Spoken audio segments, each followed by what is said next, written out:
They found 10,000 different chemicals of interest in just 7 species.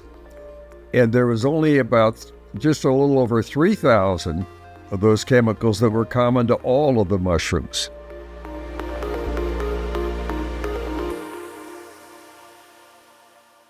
Greetings, Earthlings, and welcome back to Earthlings 2.0, the show where we imagine how we can be better versions of ourselves and build a collective future we actually want to live in.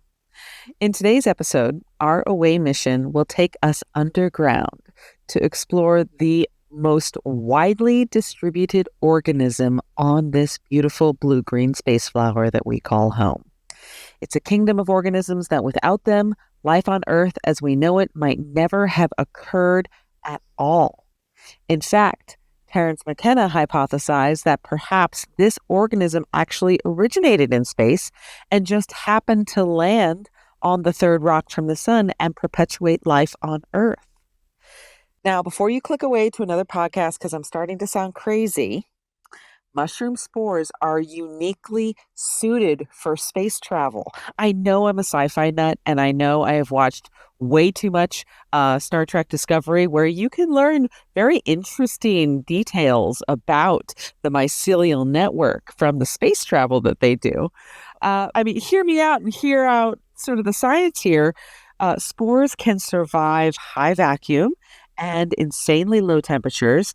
Their casing is one of the most electron-dense materials in nature, kind of like a metal, and global currents are even able to form this quasi-metallic surface of an airborne spore, which then it kind of acts like a repellent to the extreme radiation of space.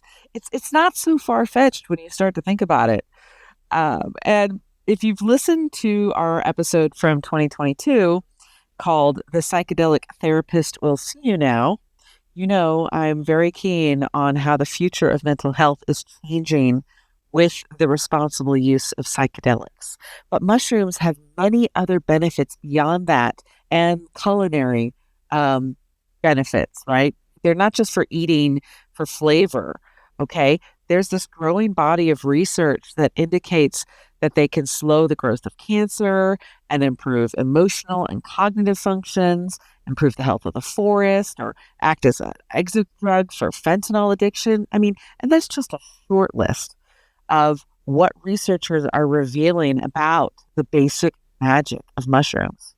So our guest today is going to give us an overview of what we can expect for things like our health and the health of the planet from these fascinating organisms. But before we dig deep into the magic of mycelium, I'm your host, Lisa Ann Pinkerton. I'm the CEO of the award-winning PR firm Technica Communications, which is celebrating its 15th year. Quite an achievement, I will say, because I was there for every one of those years. Some of them are great. Some of them are hard. Life as an entrepreneur. A lot of you understand that.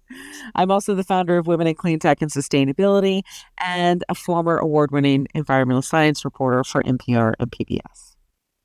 And I want to thank all of you Earthlings for joining us on the podcast today. Thank you for being a listener. If this is your first time listening to Earthlings 2.0, welcome. I hope you enjoy our metaphorical spaceship. Please feel free to have a look around, check out some of our other episodes, and we would deeply appreciate your support and feedback. So if you feel so inclined, please go to our show notes and take our listener survey. Even if this is the first time you have listened to a show, understanding who you are as a listener is going to help us better deliver on the content that you're all seeking. And our Substack newsletter will help you stay up to date on content that's coming out, and also binge listen to certain shows based on a theme, which I think is kind of fun. And last but not least, if you are enjoying the show, would you consider sending your favorite episode to a friend? We would love to continue growing our community, and your role in supporting the podcast is vital to that effort, and we deeply appreciate your support. And thank you to Resource Labs for having us on the network. So as we know, mushrooms have been around long before humans. And if you believe the stoned ape theory, perhaps they helped evolve the brains of early Homo erectus into Homo sapien. That is according to Terence McKenna again. And the mushrooms might be here long before we're gone if climate change goes terribly wrong. See our Life at 3C episode for more on that. Today, though, the research shows that most of those who eat mushrooms at least 3 times a week overall are less likely to develop cancer or dementia. They can also be important in creating a healthy gut biome, stimulating immune systems, and fighting diseases. But how are they doing this? And what does the future hold for our fungi friends? Our guest today certainly has the expertise to help us find these answers. His name is Michael Beug, and he's a mycologist and former professor at Evergreen State College in Olympia, Washington. And he taught there for 32 years. He's active in the North American Mycological Association and the Pacific Northwest Key Council. That's a group that's dedicated to writing macroscopic keys for the identification of fungi. Michael is also one of the OGs of mycology, being one of the few people to hold a license to study psilocybin back in the 1970s. Now, Michael and I talked for over an hour because I love fungi and I can't shut up about it sometimes. So we put the full interview up on our Patreon page. So go ahead and click in our show notes and become a member if you're interested in getting the full download from Michael. And I wanted to get started with this concept that fungi could be considered a gateway species because they provide so many functions to the ecosystem. Could you elaborate a bit on what benefits we're receiving from this fascinating species? Okay, well, first of all, virtually all trees do not grow very well and are not very healthy unless they're associated with fungi. And fungi essentially provide the very fine roots, and they attach to the tree, and they take up water. And fungi have the unusual ability, their stomach is outside of them. They exude materials into the environment, and they can dissolve rock and mineral. And so they provide the plants with minerals and water, and plants provide the fungi with their carbon sources, glucose and everything on which they build their vast chemistry. So without mushrooms, and mushrooms had to come onto the land for a few million years before plants could even evolve. And virtually every food you eat, every crop, has to have a mycorrhizal association, or it will not do well. It's only the cabbages, the brassicas, and broccoli that can do just fine without mushrooms. Everything else has to have mushrooms to be well. And I'm quite convinced that humans have to be consuming mushrooms at least 3 days a week to stay healthy, cancer-free, and preserve their mental capacities well into old age. So they're critical all around. They're antiviral, they're antifungal, they're anti-obesity, they're anti-diabetic, but at the same time, there are mushrooms that can eat you. And some of it's kind of mild, like Candida albicans, which causes thrush, and things that cause athlete's foot.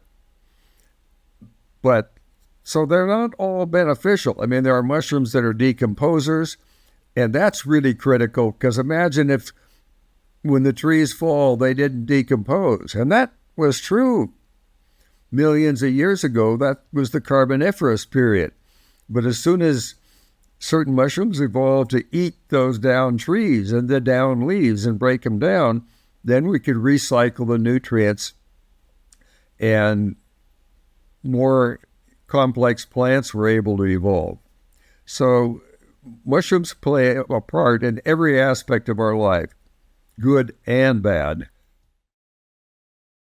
And you mentioned a lot of different benefits. What's some of the most fascinating research that you have seen on mushrooms, or some of the research that you've done yourself that you want to point out that ties to these benefits?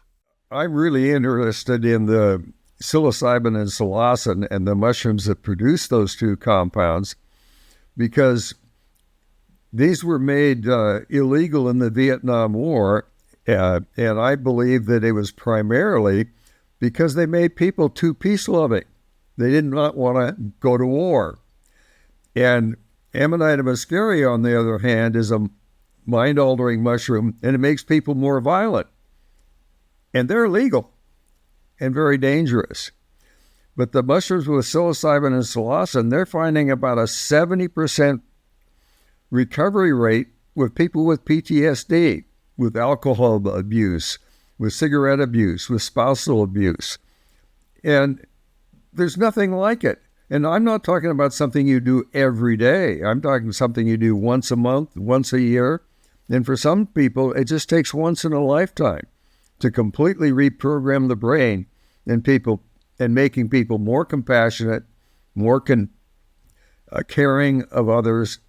And so that's why I consider this an incredibly important drug, a beneficial drug. It can be dangerous if abused, because, you don't want to be tripping when you're on the top of a 10-story building and decide you can fly, because you're not going to be able to fly. But used in the right circumstances, in a controlled condition, they're absolutely amazing. Most recently, I've been working with people with cancer, and I'm finding some cures that can't be accomplished with anything other than the mushrooms. Cancers that are considered uncurable. And no, I'm not curing those cancers, but some of the people I'm working with, in fact, everyone that I'm working with, their cancer has stopped. It's still there. It's just not causing damage anymore. And it's not causing symptoms anymore. And I am absolutely stunned by that. It's so fascinating to me how we have, in some ways, we've had a past underappreciation for what mushrooms could do for us. And you're one of the leaders in psilocybin research. And so when you're doing that research, what do you think? I have my own thoughts, but I'm going to ask you, what do you think is going on physically and mentally with somebody who is using psilocybin to help treat their depression or addiction? What is it about this this drug that is able to have such dramatic effects? What's going on in the body? You can see it when you do brain scans, but the results from the 1960s showed it made a lot of people much more religious, and it also made people more peace-loving and happy. So we knew all of that from the 60s. And these people are you're having a mental trip, you're having these insights and awareness from your own experience, but then also we've learned that the drug itself can also make your brain, and it can increase your brain elasticity immediately after having a trip, so that new neural pathways that are formed, your brain becomes more pliable in a way. So if you want to make a change, it's easier for it to stick because of this physical aspect of what's going on in your mind too. They clearly see it in brain scans. You literally reprogram your brain. And so when the book How to Change Your Mind was written, you literally are changing your mind, changing your brain structure. Yeah, and that's it can be exciting for some people, and I think other people might feel afraid of that because they don't feel like they're in control of how their brain is quote unquote changed when they go through that experience. Well, this is why they do a week or two of training before you do it. I studied it 10 years before I tried the mushrooms the first time, and I only tried them once. It did the job permanently for me. So what do you think? So this is funny. I just finished watching. I don't know if you're familiar with the show Clarkson's Farm. Jeremy Clarkson is an automotive journalist. He used to be on Top Gear during COVID. You know, he had a farm that he needed to take care of, and he decided to make a television show out of it. So season 3, he's decided that he's going to grow mushrooms, and he buys these bags of oyster mushrooms or turkey tail or whatever, and he grows them. And then he has to put like nutrition label on it and everything so he can sell it in his farm shop. And he's like, there's nothing in here. There's no calories, no sodium, no protein, no carbohydrates. There's nothing in here. What are we selling? And it got me thinking, it's like, what is going on? Just in the last month, there's a new paper where they looked at the 7 leading medicinal mushrooms, the most popular ones. There's about 250 mushrooms out of 1 million or so that have been identified as medicinally important. They found 10,000 different chemicals of interest in just 7 species, and there was only about just a little over 3,000 of those chemicals that were common to all of the mushrooms. And that's one of the reasons that I'm eating and using a wide range of mushrooms to stay healthy. Not just 1 or 2 species, a whole bunch of species. Yeah, and you're right. It has been really popular, and like you can go on Amazon and just see all these different types of powders and gummies and supplements that you could take. What's some advice that you have for folks when they're looking to purchase mushrooms for their health? What should they be looking for? I think that's a fairly complicated answer because we partly don't know. So I'm working with the North American Mycological Association with their medicinal mushroom committee, and we're in the process right now of setting up an international database where people can report what they're using and what they find as a result of that. And I think it'll take about 10 years to get some good, meaningful data. Meanwhile, I'm focusing on a narrow list of things that, as a result of a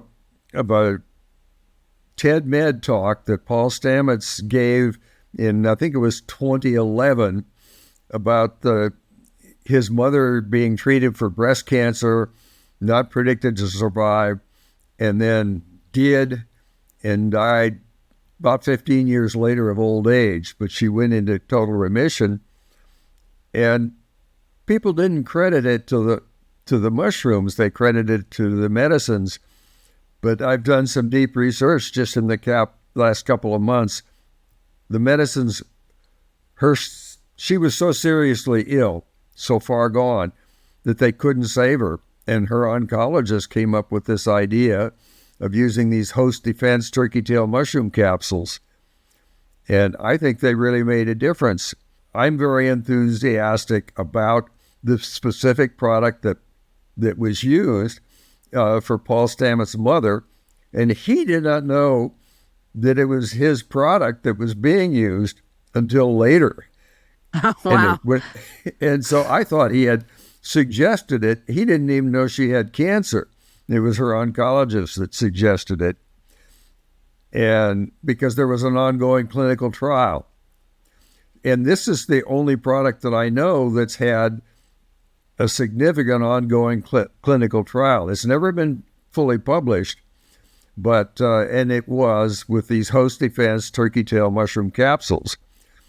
But I've found that for a really serious cancer, that isn't enough. And so I'm using rubs where you put the rub right in the area of the cancer and it's absorbed through the skin. The chemicals that might be destroyed in the intestinal system, but there's other chemicals in the mushrooms that aren't absorbed from the skin, and so you have to be either eating the mushrooms or you're taking capsules as well. So it's really a very broad-based approach to health that I'm looking at. There's no one clear, easy answer, except Eat a lot of mushrooms. And would you say that it's better to eat mushrooms raw, or is it okay to cook them? Do we feel like we're losing some of those chemical properties, or the bonds are being broken when the mushroom is heated? I think it's true that bonds are being broken and new bonds are formed when the mushroom is heating. And you want to cook your mushrooms so to the point where they're starting to caramelize for maximum benefit. You never want to eat them raw. Oh, it's cooked mushrooms that I'm talking about. And I'm really doing my best to get away from the use of raw mushrooms.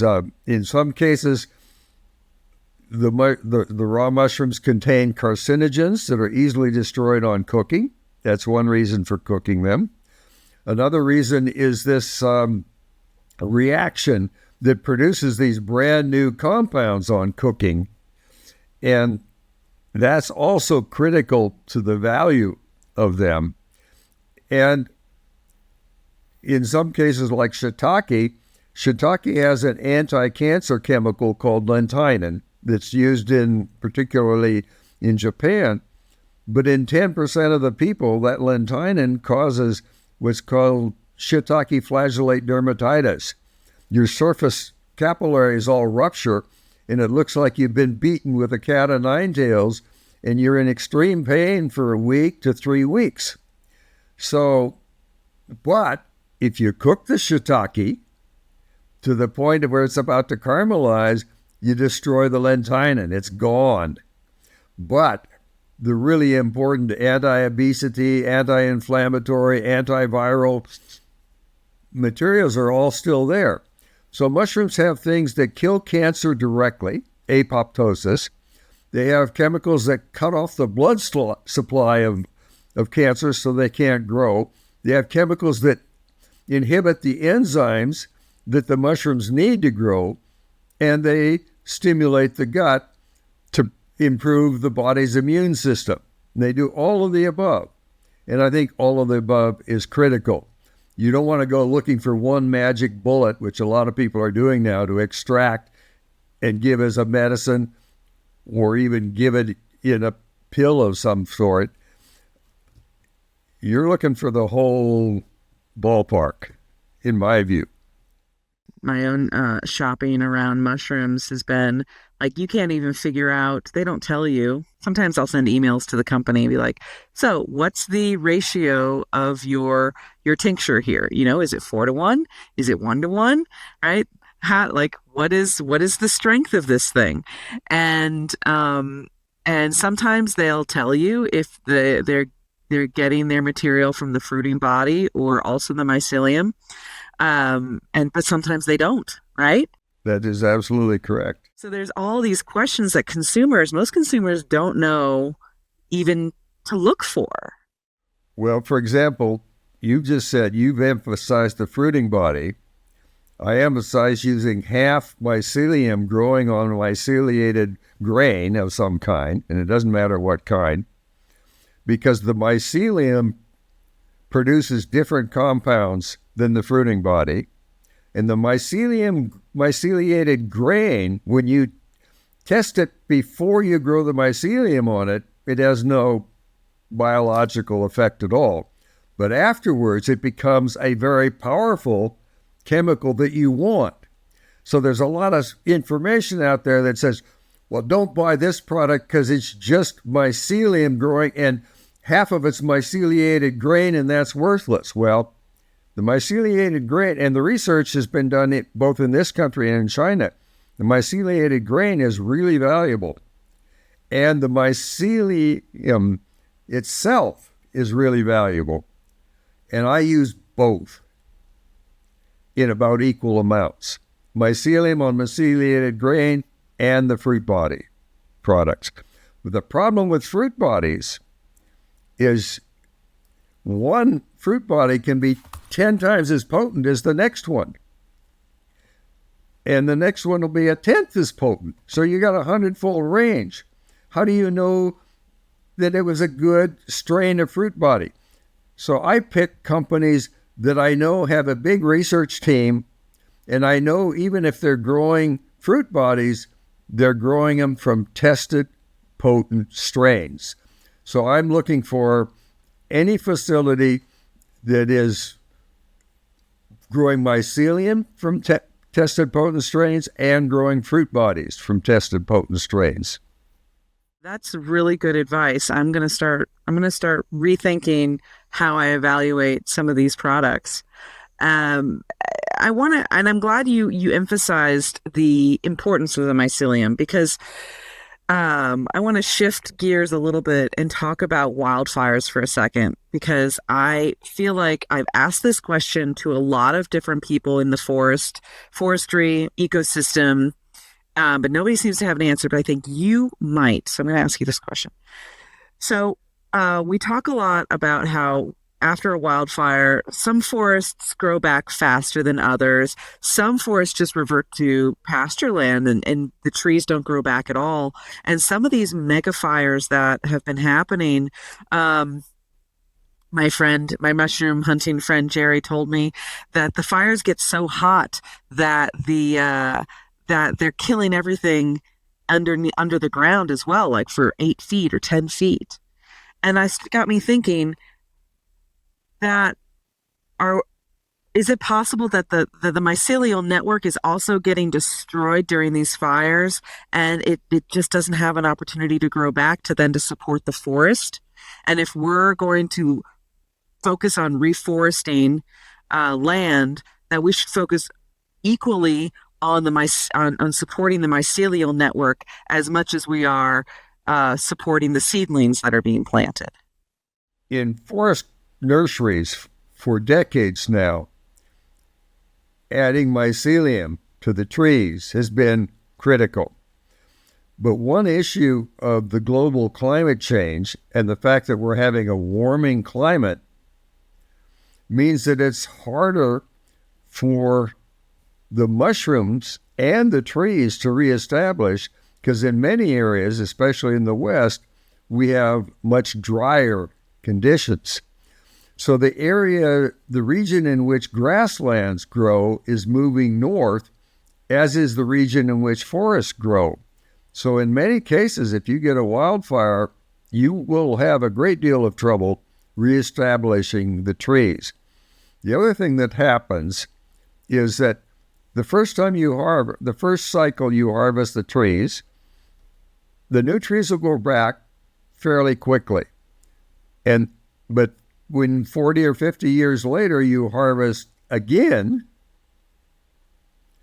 that next group of trees doesn't grow back as well, because it isn't until a tree is at least 60 years old that its upper canopy has a good population of lichens, which are a fungal algal associate, and they are fertilizing the forest and helping to regenerate it and strengthen it. So if you maintain the current modern logging standard, each cycle you further degrade the soil. And then you put the warming climate on top of that, and you wind up with grasslands, not forest. Mm-hmm. Well, that's depressing. Thank you for that information. It's not nice. Yeah, and so with the forests and our mycelial networks, even if say I'm a gardener and I want to support my the little ecosystem that I'm growing in my backyard, what can we do to help support these mycelial networks in the face of climate change and rising temperatures? Grow cover crops. Use a no-till techniques. I gave away my rototillers years ago. I hand-tilled the soil because it does less damage. It maintains the soil structure. But one of the most important things is just growing those cover crops and making sure you don't necessarily even have to add the fungal spores that are going to produce whatever you want. Just the cover crops are going to enrich and get the mushrooms in there and get the spores in there, and you're going to have healthier plants, and you're going to build the organic matter. And as you build the organic matter, What are you doing? You're taking carbon dioxide out of the air and storing it in the soil. I know you've got a book coming out as well. Can you share a little bit about what that book's going to be? And then we'll put a link in the show notes when it comes out so people can find it. The title of the new book is Mushrooms of Cascadia, an illustrated key to fungi of the Pacific Northwest. But what I've done is I've talked about what are the lookalikes on the East Coast, what are the lookalikes in Europe and in the rest of the world, and also how we structure our knowledge of mushrooms. But the whole book is to encourage people to get out in the woods and hunt mushrooms, fall in love with the woods, fall in love with the mushrooms, and that's going to help save the planet. I thank you for that, because what I think people underappreciate about mushroom hunting and why some of us become such fanatics about it after we do it for a few times is, like, okay, everybody talks about, oh, you get a little dopamine hit when you look at your phone, right? Social media, it's all about these dopamine hits. I think you get really strong dopamine hits when you're out hunting mushrooms, because you're out there, you're looking for your first one. You're like, I think I remember what it looks like. I'm looking around. And sometimes you start to get a little discouraged until you start to follow your nose a little bit. And then you find the first one and you're like, yes, I did it. Oh my God, there it is. The thing I've been looking for the past 20 minutes. And then all of a sudden, it seems like the forest opens up to you and your brain starts seeing them all over the place. But it needed that first one to like unlock, and now all your brain can do is see them. And you find another one and you're so excited. And then you get to go home and you get to cook them up and enjoy them. And it's such a great hike. And I think there's other brain chemistry going on there too. You are absolutely correct. A couple of years ago, I took this woman, Sarah Fox, in the woods, and she was terrified of mushrooms. She'd never looked at the mushrooms. She put a mic on me. We walked into my cathedral. I took her to my cathedral first and then to my church. And it was about 15 minutes before she could see the mushrooms. It was another 15, 20 minutes before she would touch one. But then we found some bear's heads, one of the most delicious mushrooms of it all, and then some king boletes. And it took her it was last year before I was cooking up for a demonstration. I had taken a bunch of people in the field as a fundraiser for the Mount Adams Institute. And she finally decided to taste mushrooms, and she said, oh my God, I've never had anything so good. So I've completely transformed her life. But we spent 4 hours, and I was totally hoarse before she left. And she was totally in love with mushrooms and taking her daughter out all the time now. And it is a thrill. Last question for you. I always like to end these interviews with looking towards the future, because we're a futurology podcast. So what is your prediction of what the future of mycology research holds? What do you think we're going to see in the next couple of decades evolving around everything we're learning today about mushrooms and how beneficial some of them can be? Well, for one thing, we're learning how to grow mushrooms to use for packaging, to use for insulation. They're taking these inedible mushrooms and making bacon and synthetic bacon and synthetic beef. I'm more interested in eating the mushrooms themselves rather than converting. But we do need to do more research. The Chinese are doing extensive research in how to effectively and economically grow edible mushrooms, and that's something we need to be doing more of in this country. And therefore, by doing it more effectively, and they're actually breeding the mushrooms to be more productive, to grow faster, to grow more uniformly, that makes it economical, because people have to be able to afford to buy the mushrooms, the people that don't go out to learn how to forage. So I'm interested in that. But you can build houses entirely out of mushrooms that you grow. They're putting the insulation panels in cars today They're made out of mushrooms. They're making furniture out of mushrooms in a mold. You grow the mushroom in the mold and you got your furniture. Yeah. I've And even seen surfboards. There's a company oh doing yeah, surfboards. Yeah. you can make leather that looks very and feels very much like leather out of mushrooms. So you can do all of that. But we also have to work to cool our climate, because as we make the climate warmer, mushrooms that are changing to grow in a warmer climate may eventually evolve into mushrooms that grow in your body, which is a warmer climate than most mushrooms will live in. We don't want that. So this is why we have to do all the other things, because these mushrooms that will grow in your body are moving north. They are evolving right now. Are you referencing something like, I know valley fever is a fungus that's becoming more prominent in the Southwest, and it's starting to go further north. Well, and valley fever is one of those things you said can also be treated with other mushrooms like turkey tail. It never occurred to me to treat a fungus with another fungus. Oh, I guess absolutely. you can do that.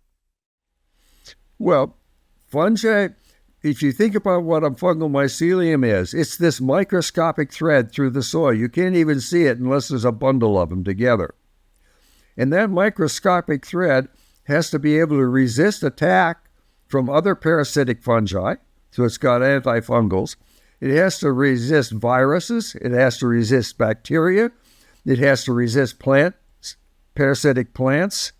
That's the thing that makes this fungal mycelium so valuable to grow and utilize. It has this wide range of chemical defenses. Mm-hmm. That your body can then take advantage of. It's fascinating. It's almost like these mycelial networks. It's like could you call it like the nervous system of the soil in a way? Well, what they've been calling it is the wood world web. The whole world is tied together by this mycelial network. It allows one tree to communicate with a nearby tree and share nutrients, and even with other plants. And of course, there's parasitic plants that'll grow on the mycelium and try and interrupt that process and steal it for themselves. So the mushroom has to be able to defend itself at the same time that it's doing all these other things. It's a blast. There's so much to look at. Earthlings, like I said, there was a lot that Michael and I covered in our interview. So head on over to Patreon. The link is in the show notes, and listen to the spores of insight that we couldn't include in this take. Michael helped us give us a real overview of this fascinating world of mushrooms, and it's only the beginning. We're going to dive deeper into this and learn from a couple of startups working on a mycelium and mushrooms and creating a new timeline for us based on the research that Michael and his colleagues have begun. And if you're curious to hear more from Michael, you can go to his website and his Facebook page, watch some of his videos, or pursue some of his many books. All of those links are in our show notes for you. Speaking of beneficial entities that have been around for millions of years, our faith in humanity is restored this week by Taryn Foster, a coral scientist from Western Australia. She is the chief executive of Coral Maker. That's an organization that creates these small coral skeletons for attaching teeny tiny nursery grown coral and helping them grow in the ocean. She felt compelled to pursue this career after witnessing mass bleaching events while researching the impacts of climate change on coral reefs for her doctoral thesis. Now, you might already know this, and I hate to be someone who's just going to give you a paper cut and pour lemon juice on it, but predictions estimate that if global temperatures continue to rise at their current rate, 99% of coral could die due to marine heat waves by the 2030s. 99% by the 2030s. So that's in at least 5 years from now, we could start seeing massive deaths of coral due to climate change. That's scary. And 25% of marine species and an estimated 1 billion people benefit from these reefs. So this loss will be detrimental. So Terran is partnering with a software company called Autodesk. You might have heard of them. And they use automation and artificial intelligence to create a process that can manufacture these skeletons for the baby coral. And so her company, Coral Maker, once it's fully operational, thinks it could restore around 250 acres a year of coral compared to today's average rates, which is about 2.5 acres of coral reef in a year. That's at that scale, right? So it's very exciting. I'm really, really happy that Taryn came up with this idea. And as we continue to clean up the mess that is climate change, we look to people like her who are working in tandem to replace the nature that we've already lost for the benefit of those ecosystems that require it for their future on this beautiful blue-green space flower that we call home.